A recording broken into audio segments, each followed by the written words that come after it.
Hello friend, popular TV serial ये रिश्ता क्या कहलाता है कि आगे आने वाले एपिसोड में अब आप देखेंगे कि रूही की नकली प्रेगनेंसी रिपोर्ट लगी विद्या के हाथ, उड़े होश तो वहीं गुस्से में बौखलाई विद्या, जड़ा रूही को सबके सामने जोरदार थप्पड़। जी हाँ दोस्तों, अब शो के अपकमिंग ट्रैक में अब आप देखेंगे कि जहां रूही की प्रेगनेंसी की खबर जब से विद्या को पता चली है, तब से विद्या रूही पर अपना बेशुमार प्यार लुटा जा रही है और अभीरा पर नफरत बरसाई जा रही है। तो वहीं रोहित अरमान के साथ ऑफिस चला जाएगा और जल्दबाजी में अपनी एक इम्पॉर्टेंट केस की फाइल घर पर ही भूल जाएगा, जहां रोहित विद्या को कॉल करेगा और कहेगा कि माँ, मैं अपनी एक इम्पॉर्टेंट केस फाइल घर पर ही भूल गया हूँ, वो एक्चुअली मेरा रूम में है और आप प्लीज़ उसे ले आइए। मैं रूही को कॉल कर रहा हूँ बट उसका नंबर नहीं लग रहा है। तो वहीं विद्या खुद जाने वाली है अबीरा के कमरे में फाइल ढूंढने के लिए। वेल, अब शो के अपकमिंग ट्रैक में आप देखेंगे कि जहां विद्या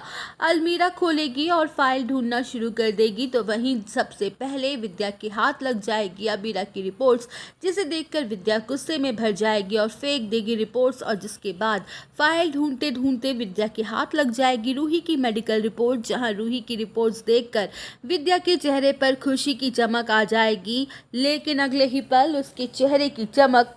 वो खुशी सब कुछ उड़ जाएगी, क्योंकि उन रिपोर्ट्स में साफ साफ लिखा होगा प्रेगनेंसी टेस्ट नेगेटिव। वेल, अब शो के अपकमिंग ट्रैक में आप देखेंगे कि जहां विद्या के होश ही उड़ जाएंगे ये देखकर कि रूही तो प्रेग्नेंट नहीं है, उसने हम सबसे झूठ बोला, हमें धोखे में रखा है और मैं भी कितनी पागल हूँ, उसके लिए हेल्दी हेल्दी लड्डू बना रही हूँ, हेल्दी हेल्दी खाना दे रही हूँ, उसके आगे पीछे घूम रही हूँ, उसका ख्याल रख रही हूँ। तो वहीं विद्या अपने गुस्से पर कंट्रोल नहीं रख पाएगी और हॉल में आके जोर जोर से रूही को आवाज देना शुरू कर देगी, जहां रूही शॉक्ड हो जाएगी और भागते हुए हॉल की तरफ जाएगी। तब तक पूरे परिवार भी वहां इकट्ठा हो जाएगा, किसी को भी समझ नहीं आएगा कि आखिर विद्या ऐसे क्यों चिल्ला रही है। तो वही रूही हैरान हो जाएगी और पूछेगी कि क्या हुआ माँ, जहाँ विद्या रूही के हाथ में रिपोर्ट्स रख देगी और कहेगी कि ज़रा इसे साफ साफ तरीके से और ज़ोर से पढ़ो, हमें सबको सुनना है कि आखिर इसमें क्या लिखा है। जहां अपनी ही रिपोर्ट्स देखकर रूही थर थर कांप उठेगी और सबके सामने फूट जाएगा रूही का भांडा।